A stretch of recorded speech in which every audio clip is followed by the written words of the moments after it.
Hi Aquarius, welcome to Higher Source Tarot for your Is It in the Cards love reading for August 2020 here. So I hope all is well. I want to thank every single one of you for supporting the channel by watching readings, liking videos, and certainly subscribing. Thank you so much for doing that. And if you're new here, I'd love to invite you to join this beautiful community by becoming a subscriber. You can tap the bell if you want to be notified instantly when videos are posted, but I post a reading every Friday. That's a weekly reading. And then this reading I do on Mondays, and I have another, there's another series of readings I do monthly, mid-month, and then I'm also going to do a seasonal reading that'll be for the months of September through December. That'll be later on in August that I'll post that, okay? So let's begin here. What does Aquarius need to know in love? What guidance does Aquarius need? Sun, Moon, Rising, and Venus in love for the highest good of all involved. Highest good. What does Aquarius need to know? All right. So we'll pull 3 cards for you, 3 cards for the person you are attracting, 3 cards for the outcome, and we'll also do an oracle card reading, and you can ask timeline questions. When is it going to happen, or yes or no? So you start off here with Temperance, the Lovers, and the 5 of Cups. The person you're attracting has the Knight of Wands, the Hermit, and the Knight of Swords. Your overall guidance is Judgment, the Chariot, and the Hierophant. Well, really strong. You've got 6 major arcana here out of 9 cards. So that's important. You know, I will say, is love in the cards? I'm going to say yes, especially with the Chariot and the Hierophant in the outcome. There's some kind of decision that needs to be made, though. Judgment comes in for a reason. But I feel like you're in good shape, Aquarius. You know, you've got here Sagittarius, Gemini, Virgo, Cancer. You do have Taurus here. You have water, fire, and air too. So I feel like you start off here. There is something about a decision being made that's going to impact this in some way. And, you know, it's possible if they live at a distance, that's part of this, part of the equation here. And that may be part of it, that there's something where somebody needs to move. Because especially too, my eye falls on this 5 of Cups with that. So the 5 is about a change, right? But, you know, he's got these 2 cups standing. He's completely indifferent to those, focusing on what's lost. But there's a bridge just to go home. I mean, you know, it's like, to me, it's like there's something about that that's important here.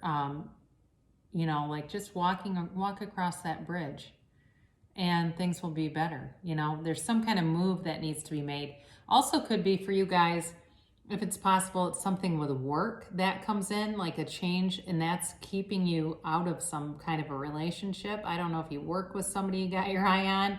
That may be a factor here, okay? But overall, though, you've got this Temperance energy, which is, it really is about going with the flow. You know, there's some self-control here. So for those of you that, yes, it's somebody at work, or it's somebody, maybe they live in the same apartment complex and you're hesitant because you don't know that you want to put that scenario together, because, like, you know how it goes. What if it doesn't work out and then we have to see each other all the time?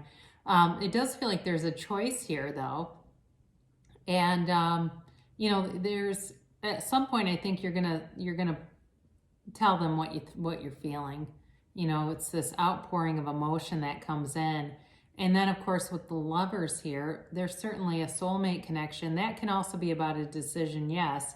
But when it comes to a relationship, the Lovers is like a relationship that changes how you look at life. It's a very important relationship coming in for you. And it really is life-changing. I mean, there's a marriage card here. So it certainly, with the Lovers and the Hierophant together, you know, when you start to get into like this kind of dynamic, you've got moving together, right? You've got moving together in a long-term lifetime partner commitment. That's what you have. So we'll talk about them in a minute here, but you're definitely ready. It's just a matter of there's some obstacle here, and I'm really wondering, it feels like I said to do with something like work or something, and it might be them now that I really look at their cards. They've got two knights here, and they're the knights that charge forward. They rush in, but it's like they don't have great staying power. So I don't know if part of the problem is they're moving around a lot, or they travel a lot. This person's a pilot, or they're some kind of sales where they've got to travel long distances. It doesn't feel like leisure. It feels more like, or they work in like 12-hour shifts. Maybe they're a pharmacist, or they're a doctor or a nurse or something. And it's like they've got these long periods. So when they don't have it, then they come back, and it does feel like they're a little bit hot and cold for some reason. But I do think they're trying to figure it out with the Hermit here. It's going within, and that also too, I mean, there's value in it, yes, but in terms of moving forward in a relationship, it makes the process take longer, you know. But what would you rather have? Some knight that charges in a bunch of times, or somebody who really knows himself, that has wisdom, that they're on the right path. That's what I'm going to say. They are on the right path, but for some reason, I do feel like it's something with them that blocks this. You know, and there could be other influences too around them. You know, maybe they are in a friend group and everybody's single, and there's sort of this, you know, dynamic of, oh God, don't do that. You don't want that. And too many people talking around them and trying to discourage things that are none of their business. And they do better off without all of the peanut gallery voices telling them what to do. There is communication coming in though. So this, again, the outcome is really nice. Judgment is a very mature card. Yes, it's about a decision, but there's rejoicing. You know, the decision brings in something very positive for the situation, and it helps it to move forward here in a way that's, you know, it's goals, it's relationship goals. It's like there's something about the two of you, there's an energetic draw that is, you know, impenetrable. So even if it's not taking off, there's some connection here that's hard to deny. So if you find, you know, you're seeing the same style of car they drive 3 or 4 times a day, they're thinking about you, you're on their mind. Or you look and your phone is somehow calling them and you don't know how, and you go, oh God, I must have touched something. Why did that happen? You know, it's more than that. There's some synchronicity going on there, especially when it's stuff that makes no sense. Like, why would that have just happened? You know, it's synchronicity. There's something aligning there for you. So you also have the Hierophant. The Hierophant holds up his hand and says, be still and know. The Hierophant is a 5. That's a change. The 7 in the Chariot is about victory and success. And then you have 2 10s here. So it's 20, but it's 2 10s. So it's a new cycle. So, you know, the Hierophant is a wedding officiant. This is somebody who also is guiding you spiritually, yes, but there's more than that. There's some kind of commitment here that's trying to develop. It really is. There's a, like I said, it wouldn't keep coming back around, or it wouldn't keep coming up if the energy field around it wasn't strong. So, is it in the cards? I'd say yes, but there's something, like I said, there's some barrier here that comes in and out. And maybe it's something else. You might say, no, they've got, you know, kids, and the kid goes and comes because they've got a shared parenting thing, and we're just trying to figure that out. That might be it too. There's nothing wrong with that. I know lots of people that have done that and it works. So let's ask the angels here what Aquarius needs to know. All right, what does Aquarius need to know for love? The guidance, please, here.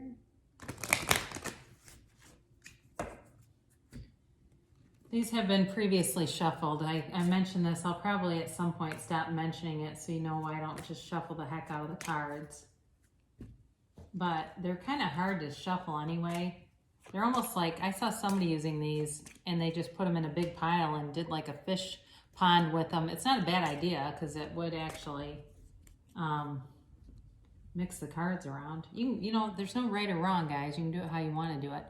All right, be assertive. So with this, you know, it's telling you to take some action. And you may need to put some boundaries here if whatever this blockage is, you know, but speak from the heart, right? Or this may also be, because this is actually related to the past, this may also be you may have taken some action and it's putting you on a trajectory to bring love in. Meditation brings answers, and I do like that with the Hermit. The answers come, right? It's just how much resistance do we have? How many limiting beliefs do we have? That's what blocks the answers. But meditate, quiet your mind, and the answers will come up, and they'll show up in all kinds of forms, and you never know what it is. You never know how it's going to show up, but it does. We don't worry about the how. We focus more on the why do I want it, and you have abundance coming. If you stay on the same trajectory, you have abundance coming. So there will be enough time. If the time has been a problem, that is clearing out whatever this is that's been holding it back to allow for that, whatever it is that's been missing here or needs to be freed up. It says within the next few weeks. That's the timeline if you asked. So, and then now, okay, this is always an interesting card to get because it says there's something better. So it doesn't mean throw the baby out with the bathwater and you go, I know who this is about, to hell with them, I'm going to just find someone new, because that's really what the outcome is. It's telling you that there's more. Like, you may be attached to an outcome too much, and if you can let go of that attachment, more will be brought in, even a better situation. So it doesn't mean a totally different person though, so please understand that. It can mean too, when you meditate and afterwards, if you use some meditation and you decide I'd like to do a little bit of visualization with that, ask this or something better, this or something better, because sometimes our ego gets in the way and it likes to give us limited options. It says, well, you're not worth it to have all this. Here's your option. This would be good enough for you. That's the ego. And it's also belief systems that have been installed in us along the way. Those are what limit what we can have, because really, you're limitless. You know, we all have source energy that we can connect to, and that is when we can have, do, or be anything. So I love you so much, Aquarius, and great things shall come to pass for you. And I'll be back again later in the week.